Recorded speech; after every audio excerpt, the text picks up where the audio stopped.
Hello, Sharif here, and I can put some more light on that subject.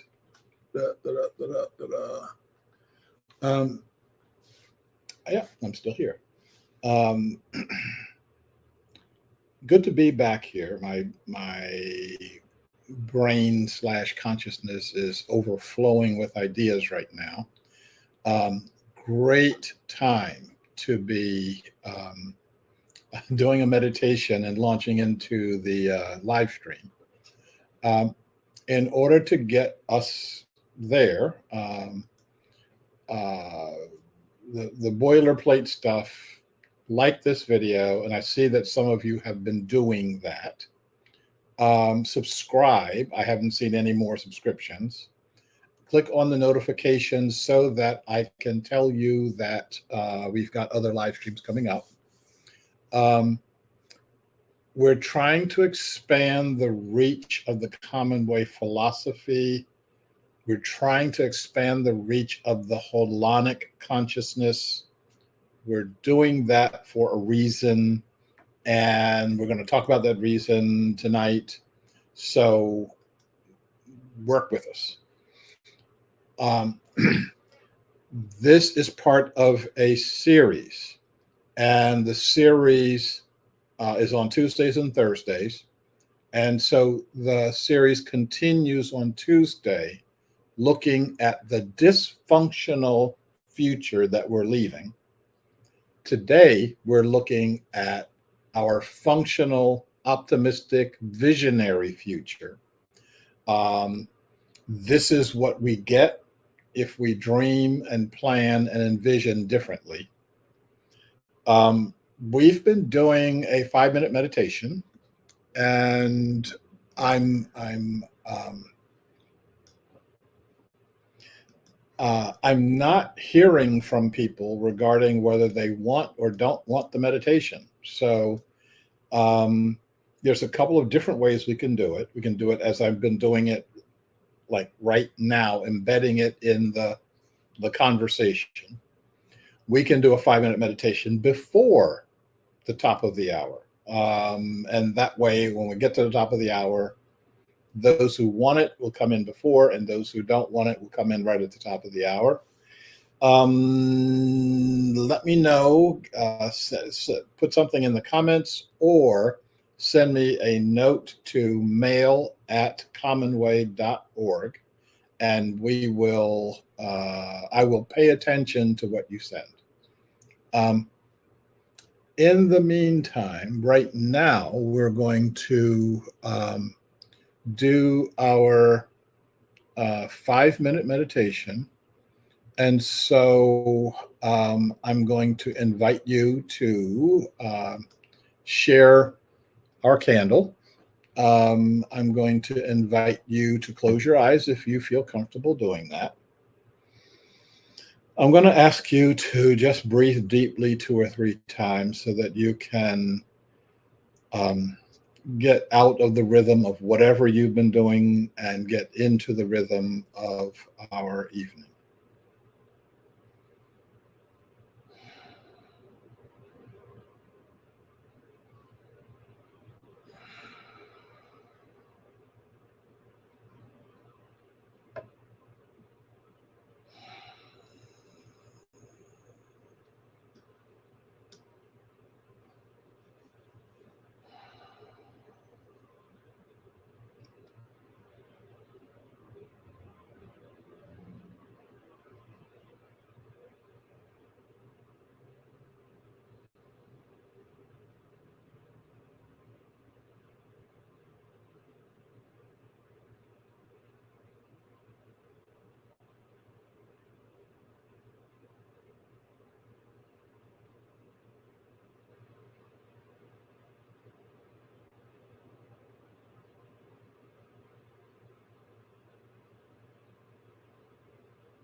And if you are ready, if you can come back to your center.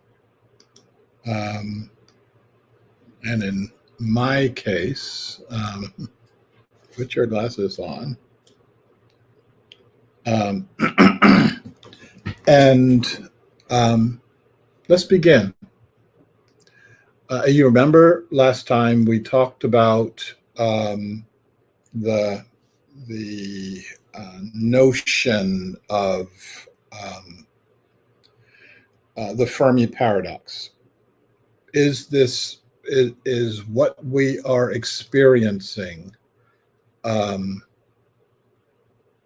consciousness that is something located inside my brain and your brain and other human beings around the planet, and that's it for consciousness, which mean that's it for intelligence in the universe, which may mean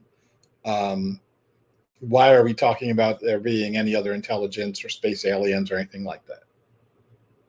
Or the other way of seeing it is that everything is conscious, and that consciousness is a function of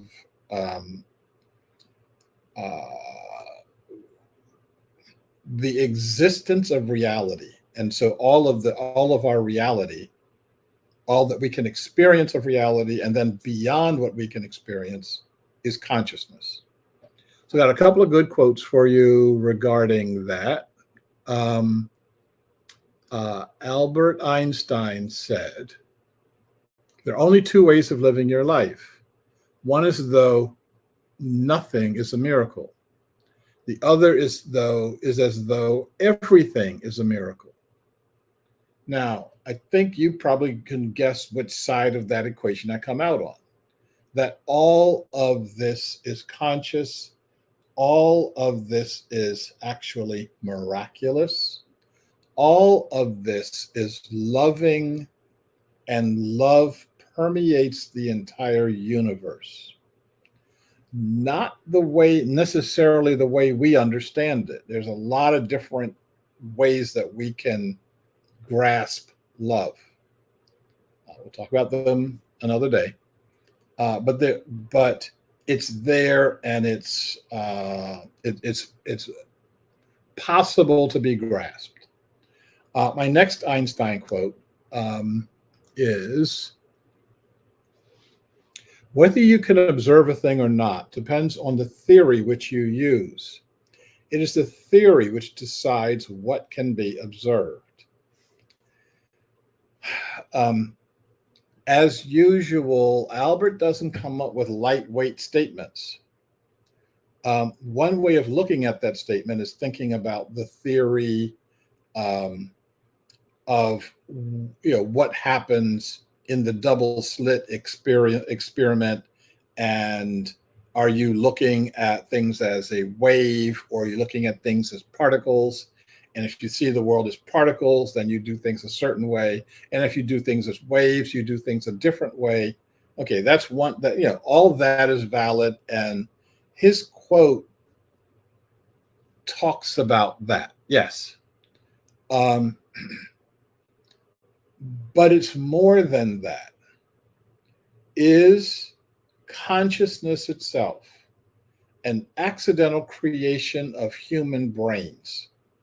Like, we evolved, and then we were monkeys running around, and then we evolved, and we got less monkey-like and less running around, and by accident, by the luck of the draw, we became conscious. And again, from the breaker perspective, some of us became conscious. Others of us, not really conscious. Within the last 100 years, people were saying, women were not particularly conscious. And there are whole societies, there are whole countries that still believe that. I was in countries where people don't believe that women can drive a car. And I'm like, okay, we got same number of arms, legs, fingers, eyeballs, etc. Why not? Well, because they're women. Um, they're countries that believe that because women are inferior to men, sending them to school would be a waste of time. And no matter how many Nobel Prizes people get, etc., the uh, you don't get the it's you're just wasting your time on it. Up until in this country, Brown versus the Board of Education, um, our Congress believed that you're basically wasting your time and your money trying to educate Black people. So this notion of consciousness permeates actually our societal issues. So if I'm seeing consciousness as a fundamental construct of the universe, then that means that I'm conscious, you're conscious, women are conscious, dolphins are conscious, and may have a consciousness and an intelligence beyond ours, like bigger than ours. Their brains are bigger. They may have they have more lobes in their brain. They got 4 and we've only got 3. So there may be a whole other order of consciousness we don't even know about.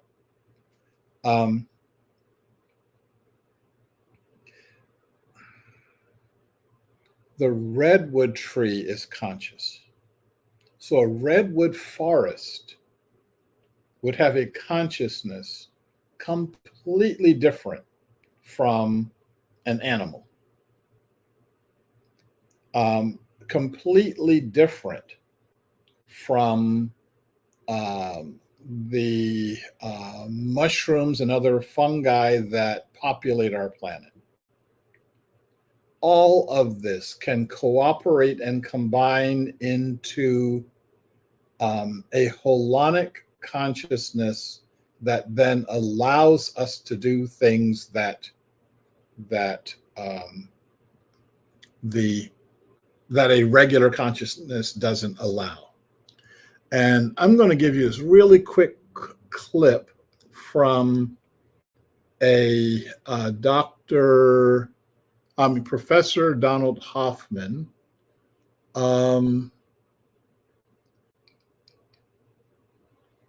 And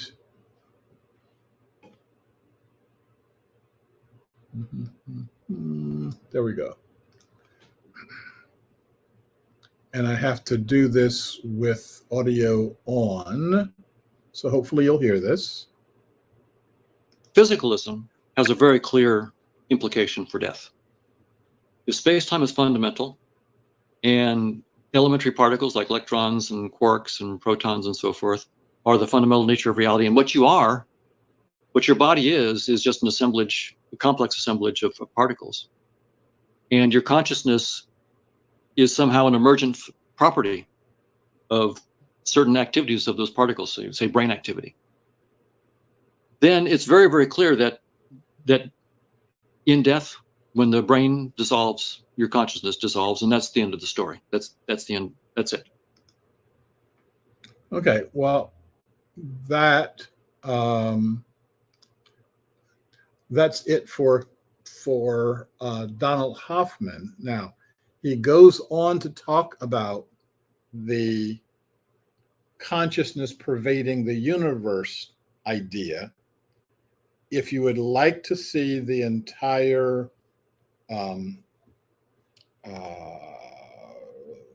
video, which I think is only about 10 minutes or so, send me a link either in the comments right now, or send me a text message or an email to mail@commonway.org, and I'll ship it out to you. But the notion, though, that consciousness pervades the universe. I mean, that consciousness is only in my brain, only in human brains. And again, up until 100 years ago, only in male white brains. Okay. That notion is still pervasive in our world. Here's another quote that is from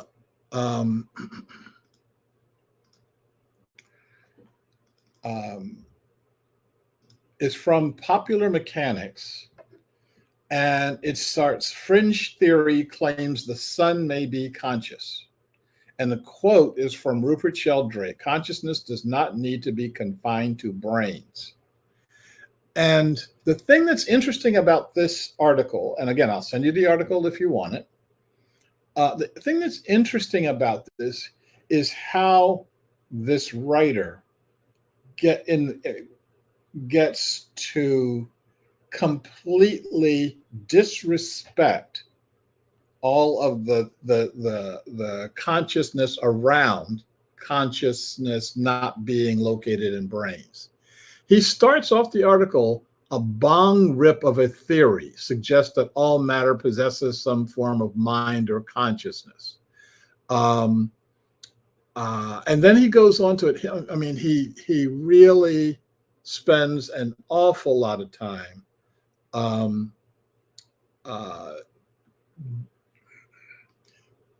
disregarding and disputing as opposed to reporting. It's what people do when they come across something they can't understand. Okay, I am going to switch gears a little bit. I'm sorry. And there's one other thing I want to suggest to you, and that is the Rupert Sheldrake video, which goes about 90 minutes. And if you've ever encountered Dr. Sheldrake, he has an English accent, and he sounds boring, although the things he's saying is really interesting. So you got to work with him. And but it is this article on, "Is the sun conscious?" And he makes a great argument of the sun being conscious. Now, in the first article, the one that I just finished reading from, the writer says, "To be fair, there isn't a lick of evidence to support the theory that the sun would be conscious. And Sheldrake's a peculiar character." And then he goes on to talk about how peculiar a character he is. But one of the things that Sheldrake says is there isn't a lick of evidence that the sun isn't conscious. So what way do you want to see the universe? Back to Einstein for a second. Whether you observe a thing or not depends on the theory which you use. Now, for the writer of that article, his theory is consciousness is inside human brains. Therefore, he's got to dismiss everything else he said. I believe, and I think that most of us on this call believe, that consciousness is something that is permeating the universe. So now what I want to do is share with you a comment that I got for the last interview, the last live stream. Yves Dubois said, interesting discussion. I wonder what the critical mass of people is required to beam up consciousnesses. If 1% of the Earth's population is enough, that still represents 90 million people. Okay, so we have our work cut out for us. Yes, we do. But I want to share with you 4 or 5 different ways of looking at this where, I don't need to get this live stream up to 90 million people. Okay. So first thing is, all I need to put up is 10 million cat videos and I can get up to 90 million viewers, and we can go from there. That is obviously facetious, but also obviously the cat videos get a lot more coverage than I do. Let's be serious. We're going to lose a lot of our human population. Been saying that for a while. It's interesting how people don't hear that. It's interesting that,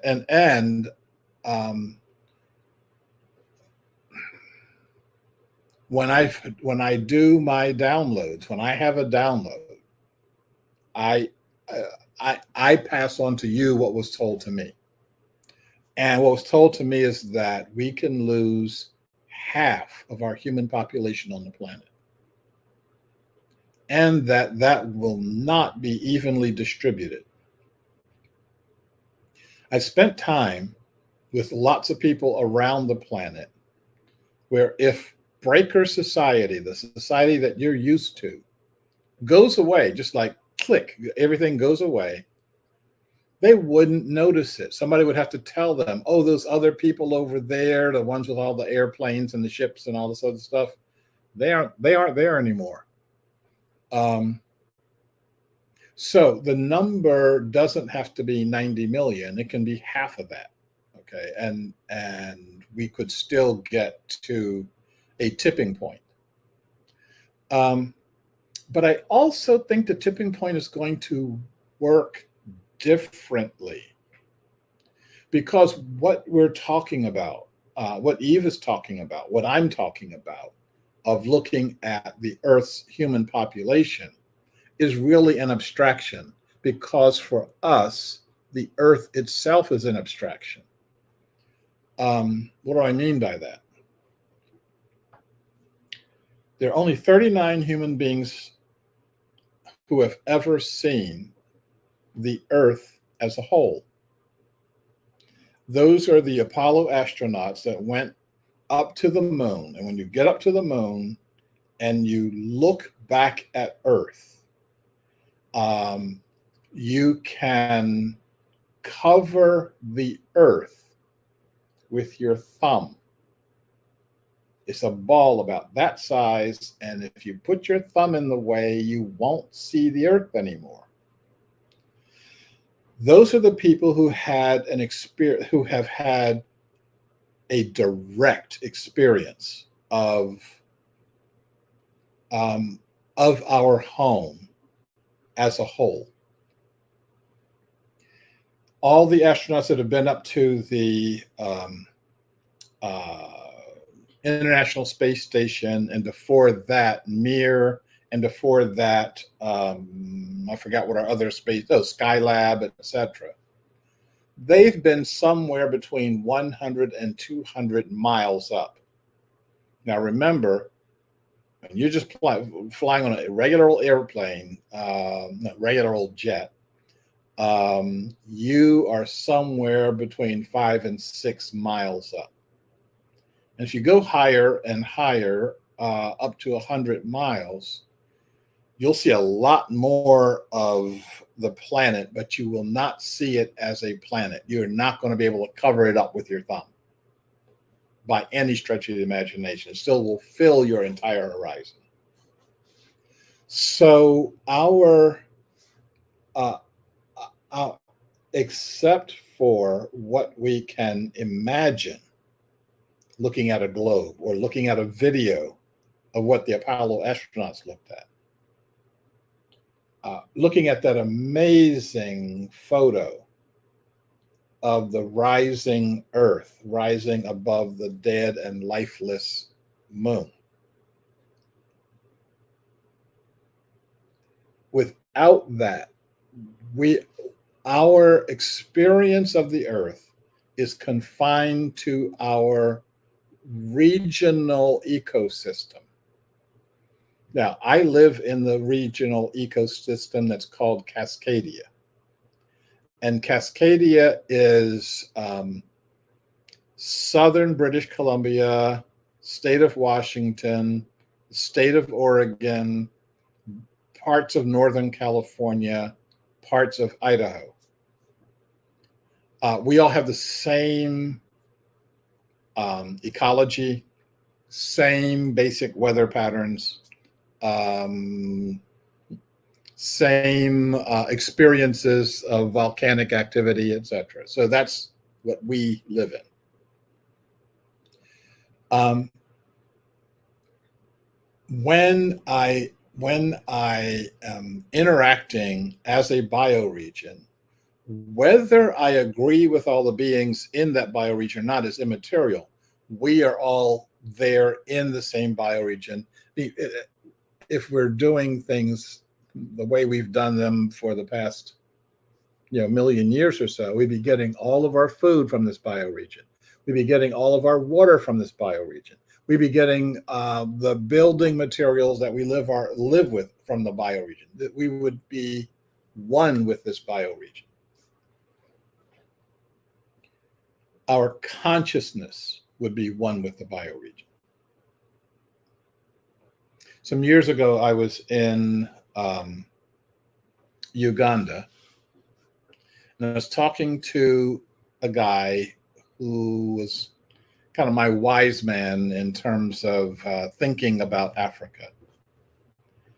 And when I was asking him, what is it like being part of a tribe? At the time I lived in North Carolina. I said, I'm part of North Carolina. Okay. But I got a little voter registration card that says I'm in North Carolina, but that's about it. I'll move somewhere else and I'll get another voter registration card saying that you're part of this group. So I said, he was of the Buganda tribe. I said, what does it mean for you to be Bugandan? And when he talked to me, he started off every sentence with, no, you do not understand. And so I didn't understand. He said, I am Buganda. And we were sitting outside by this river and a beautiful day.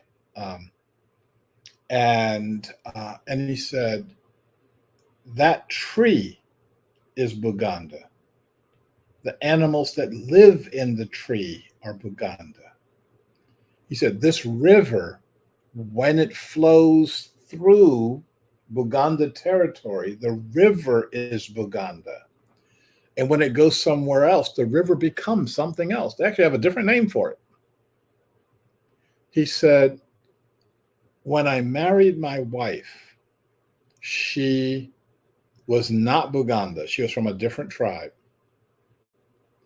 And he said, now she has lived in Buganda. She has lived literally in Buganda because the house that we live in is made of the materials in Buganda.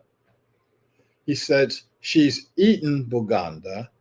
She's born children to Buganda. And he says she is now Bugandan.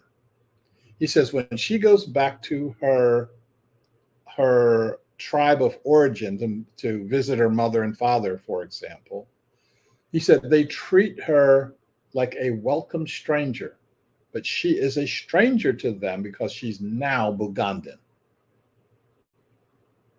Now, another way of saying that is that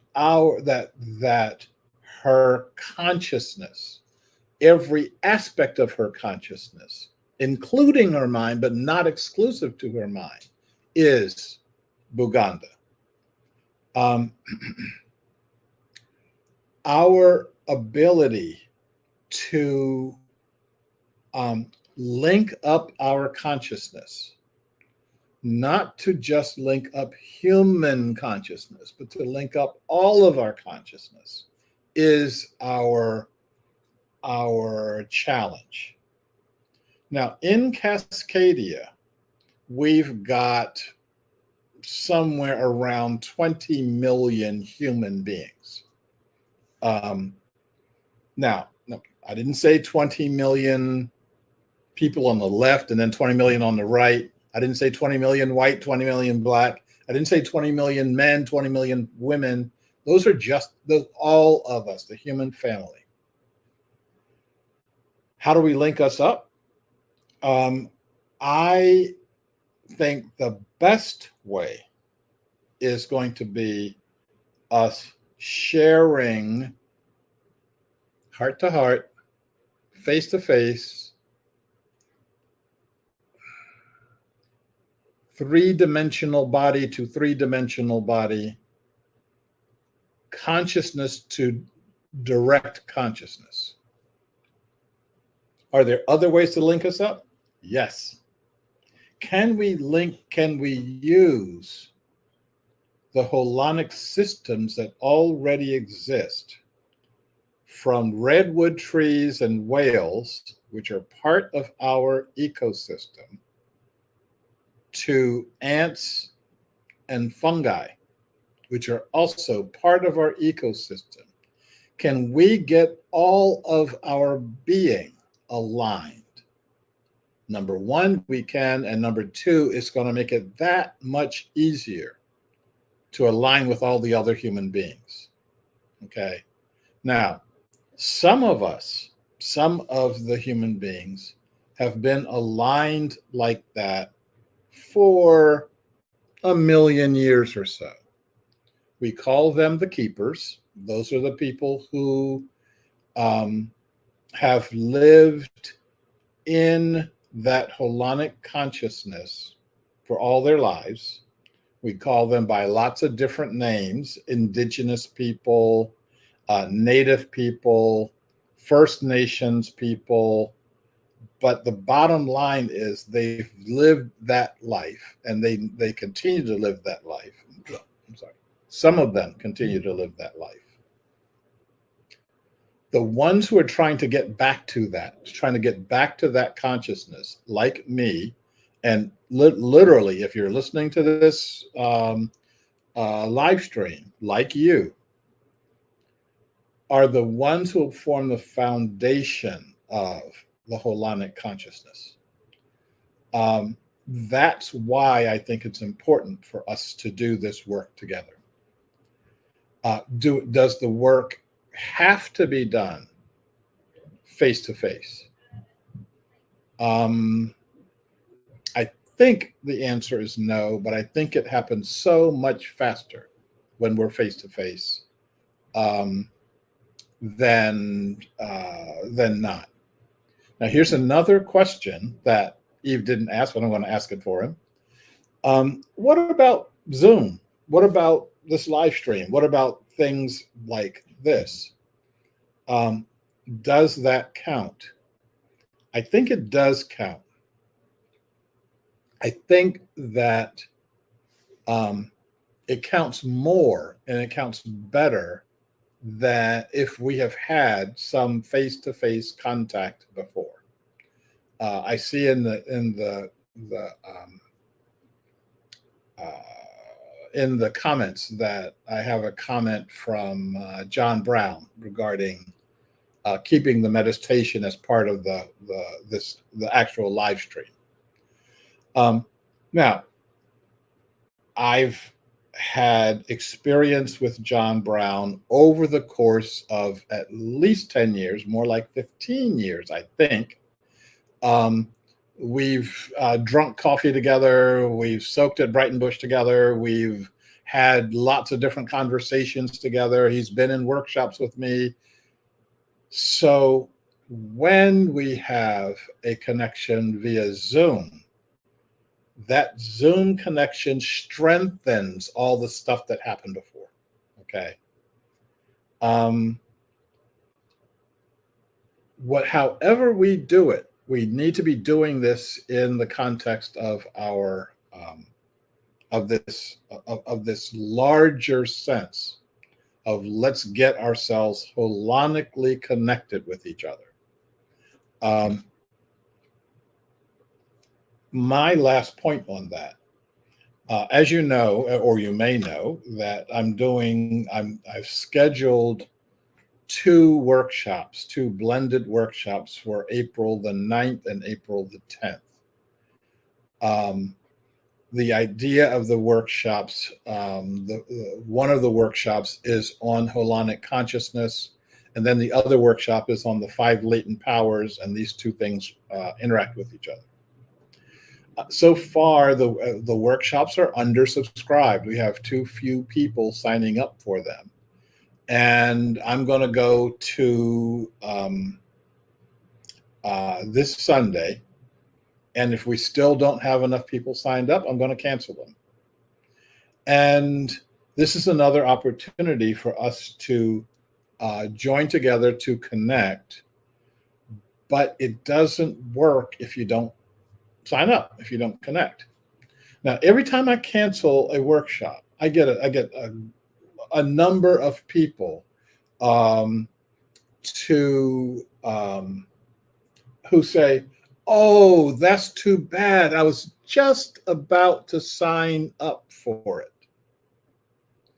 Well, here's your advance notice. Your sign up actually counts. It actually works. If that's not just a truism for you, like, "Oh yeah, I was gonna do that. I was going to come to your party." If that's true, then just forget everything I'm saying and don't come, or come. But if you really wanted to do that and you're waiting for the last moment, this is the last moment, not the day of the workshop. It takes me some time, and for a workshop, some significant time, to plan, to get everything together, to do all the registration stuff, etc. I don't do that unless I know it's going to happen. So you need to tell me it's going to happen. If we get to this weekend and you haven't signed up, then you've told me it's not going to happen. If you need the link to sign up, you can look on the Commonweigh website, or you can send me an email to mail@commonweigh.org. Okay, been going like this too long. So let me sign off.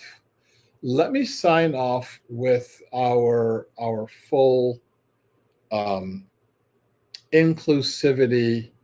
I've been calling it inclusivity prayer, but it's also, you can also call it an inclusivity intention. For those who get too twitchy when you start using the word prayer, first focusing on yourself, then focusing on your other, then focusing on those of us who are bringing about a new reality, then focusing on all beings. So, may I be well. May I be secure. May I be happy. May you be well. May you be secure. May you be happy. May we be well. May we be secure. May we be happy. And may all beings be well. May all beings be secure. And may all beings be happy. Look forward to seeing you on Tuesday. I look forward to getting your registration sometime in the very near future. Look forward to us talking more about where we're going with our future. Look forward to our building our new future. Thanks. I'll see you later. See you next week.